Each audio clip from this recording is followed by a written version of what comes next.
था जहाँ के नियम कायदे कानून कुछ अलग होते थे। इस जेल के कैदी डेली अपने घर से बस्ता टांग के यहाँ पे आते हैं दिहाड़ी करने। कई माँ बाप उनके बच्चों को खुद इस जेल में फेंक के जाते हैं ताकि उनका बच्चा जिंदगी में एक सक्सेसफुल दिहाड़ बन सके। दरिंदे रोक दे बच्चा। मैं अपनी दिहाड़ी करने वैन से जाता था। हमारी वैन वाले ड्राइवर का नाम था भैया जी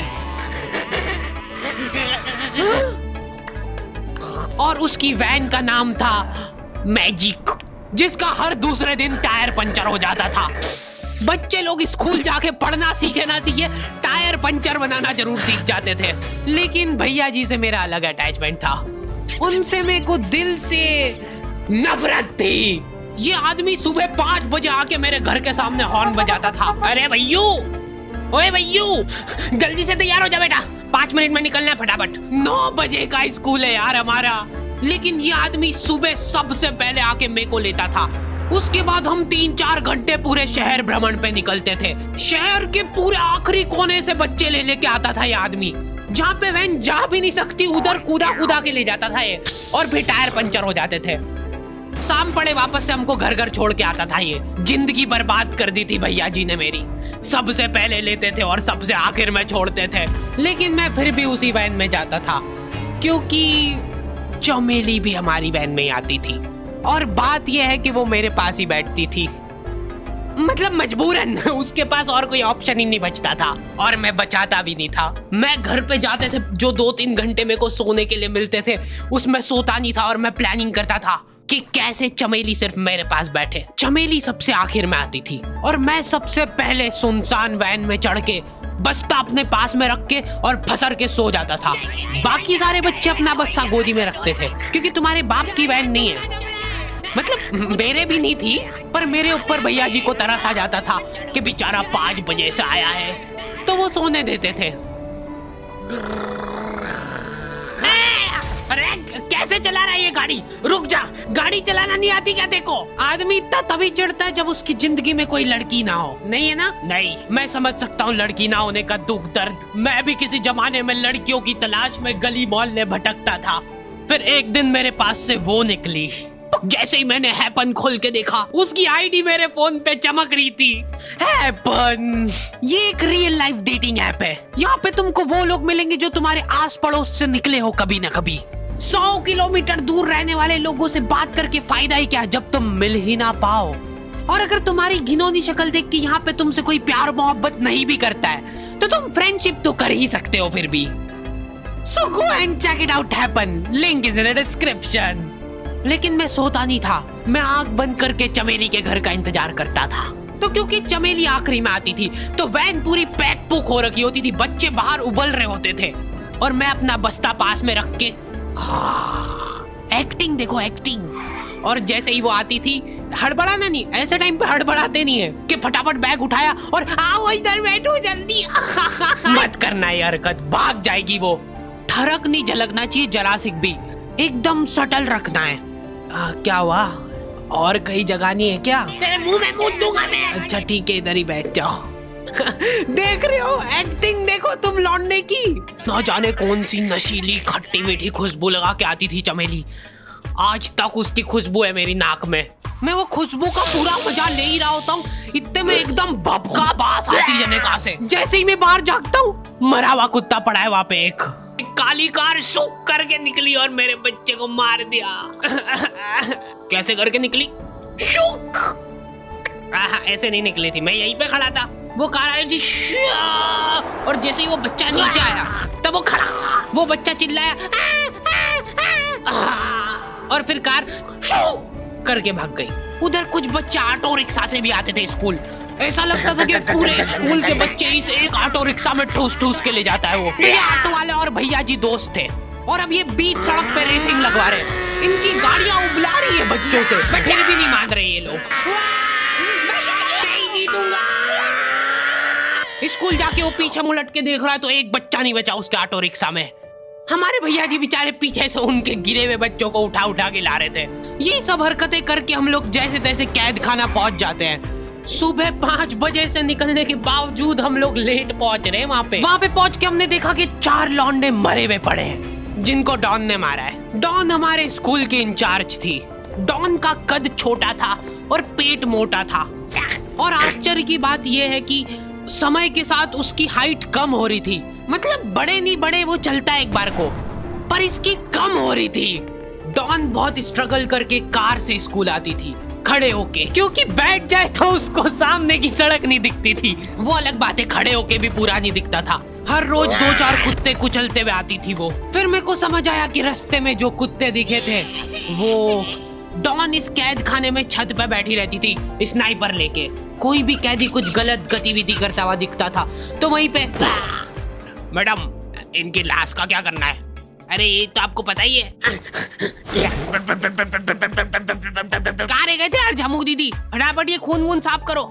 झमू दीदी बुलेट से स्कूल आते थे और ये अफवाह फैली हुई थी पूरे स्कूल में कि उनके घर पे मर्सिडीज भी है। लेकिन झमू दीदी हम्बल रहना पसंद करते हैं। ऐसा कहा जाता था कि ये स्कूल ऑन पेपर झमू दीदी के नाम पे ही है, पर वो हम्बल रहने के लिए यहाँ पे झाड़ू पोछा लगाती है। वैसे मैडम इन्होंने करा क्या था? गैर कानूनी पेन फाइट का सट्टा खेलते थे ये लोग क्लास में। उससे मेरे को प्रॉब्लम नहीं है, मेरे को क्यों नहीं? हाँ, हमारी क्लास में पेन फाइट का सट्टा चलता था। हमारे इधर जो लौंडा पेन फाइट में जीतता था, सामने वाले का पेन उसका हो जाता था। कुछ बच्चे अपना सब कुछ दांव पे लगा देते थे और कर्जे में डूब जाते थे। फिर भी वो लोग हार नहीं मानते थे और अपने दोस्त से पेन उधार लेके खेलते थे और वापस हार जाते थे। तो अब क्लास में कुछ बच्चों के पास पोटला भर के पेन पड़ा है और कुछ बच्चों के पास पेन ही नहीं है। पेन इस कैद खाने की करेंसी थी। जिसके पास जितने महंगे पेन वो उतना रईस। यहाँ पे ब्लैक में पेन इधर उधर होते थे। नॉर्मल लोगों के पास होते थे 5 रुपए वाले जीफी जेल, जो कि तुम एक पन्ने पे लिखोगे तो पीछे 10 पन्ने तक छप जाएगा। और उनसे भी गए बीते लोग होते थे जो 3 रुपए वाला यूज एंड थ्रो लेके आते थे और उससे भी उनकी अच्छी राइटिंग आ जाती थी। बहुत चिढ़ मचती थी यार मैं कौन से। और कुछ चुनिंदा रईस लोग होते थे जिनके पास होता था ट्राईमैक्स। हर बच्चे का सपना होता था कि उसके पास एक ट्राईमैक्स हो, साथ में आसपास 2-4 लड़कियां हो। मेरे को प्लीज मेरे को यहाँ पे ऑटोग्राफ दे दो। ये लो ट्राईमैक्स किंग के। ये ट्राईमैक्स क्या बात कर रही है? सही में एकदम रईस लोग ही अफोर्ड कर पाते थे ट्राईमैक्स। वो बाबड़े भी एक एक अक्षर लिख के रिफिल खोल के देखते थे। खाली हो रही है तो एक बार एक रईस बच्चे का ट्राईमैक्स चोरी हो गया। पूरे स्कूल में हाहू मच गई थी।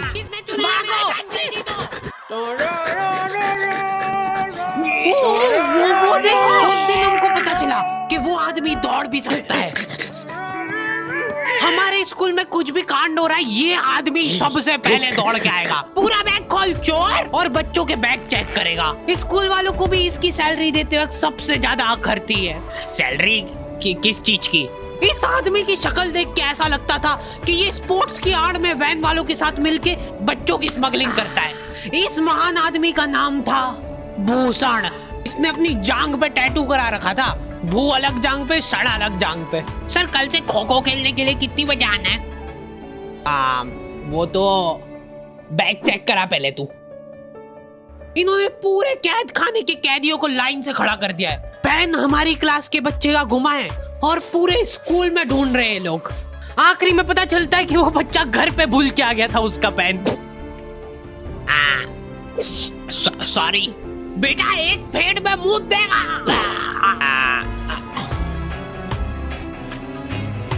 ऐसे तो नमूने बच्चे थे हमारे स्कूल में, और टीचर लोग उनसे भी गए बीते थे। हमारे स्कूल में टीचरों को उनके नाम से कोई जानता ही नहीं है। बच्चों ने उनकी हरकतों के अनुसार टीचरों के नाम रखे हुए। हमारे इंग्लिश वाले टीचर का नाम था छोटा भीम।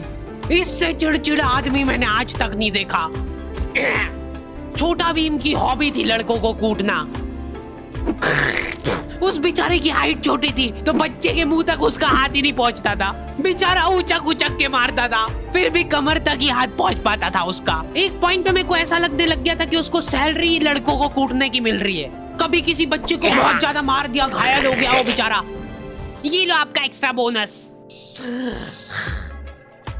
होमवर्क तुम्हारा बाप करेगा क्या? सर मेरे पापा मर गए थे। तू भी मर जा। ये लो। अरे वाह, नहीं चल रही, सांस तो नहीं चल रही है। हाँ कंफर्म मर चुका है ये। ओह ये लो आपका प्रमोशन हो गया है। लड़कियों से उसका अलग अटैचमेंट था। कौन सा परफ्यूम लगा के आई हो? सर थोड़ा दूर रहो। अरे मैं कुछ कर थोड़ी ना। भोली सी सूरत और आंखों में ठरक लेके स्कूल आ जाता था ये daily. So this means that he will jump over it and then he started. ये आदमी इंग्लिश को इंग्लिश में ही ट्रांसलेट करके चल जाता था हमारी नंगी आंखों के सामने। इधर वॉशरूम में मौत का नंगा नाच मचा रखा था लॉन्डो ने। 4 लॉन्डे दिन भर वॉशरूम में जाके खड़े हैं, कुछ भी नहीं कर रहे वो लोग वहां जाके। उनको बस मन की शांति मिलती है वहां जाके। अगले दिन उन चारों ने प्लानिंग करी, कुछ तो प्रोडक्टिव करते यार वहां जाके। अगले दिन वो सब पानी की बोतल लेके गए। अब वो पानी पी पी के हाथों हाथ मूत रहे हैं। और ये टीचर लोगों को प्रॉब्लम क्या है, बच्चे अगर वॉशरूम जा रहे हैं तो एक गया है तो अभी दूसरा नहीं जा सकता है। क्यों? तुम्हारे घर की लेटरिन थोड़ी ना है वो कि एक टाइम पे एक जना यूज कर सकता है। मान लो वो 2 जने अगर वॉशरूम में मिल गए तो वो क्या कर लेंगे ज्यादा से ज्यादा? भाई यहाँ का बल्ब निकाल लेते हैं ना। हाँ निकाल लो, फीस भरी है अपन ने। लॉन्डो को ऐसा लग रहा है कि इन्होंने फीस भर के पूरा स्कूल खरीद लिया है। 10 लॉन्डे कॉरिडोर में छाती चौड़ी करके चल रहे हैं प्रिंसिपल के सामने। प्रिंसिपल को इग्नोर कर रहे हैं ये लोग। इनको ऐसा लग रहा है कि इन्होंने फीस भर दी है तो प्रिंसिपल इनके पैर पड़ेगी। उनमें से आधों ने फीस भरी भी नहीं है। हमारा स्कूल बिल्कुल सेफ नहीं था। हमारे वॉशरूम में चोरियां हो जाती थी यार। बल्ब चोरी करने के बाद सब लोग अंधेरे में मूत रहे एक दूसरे के जूते पे। उधर कर। उसके बाद पूरे वॉशरूम में कुछ दिख नहीं रहा है चोरी करने का।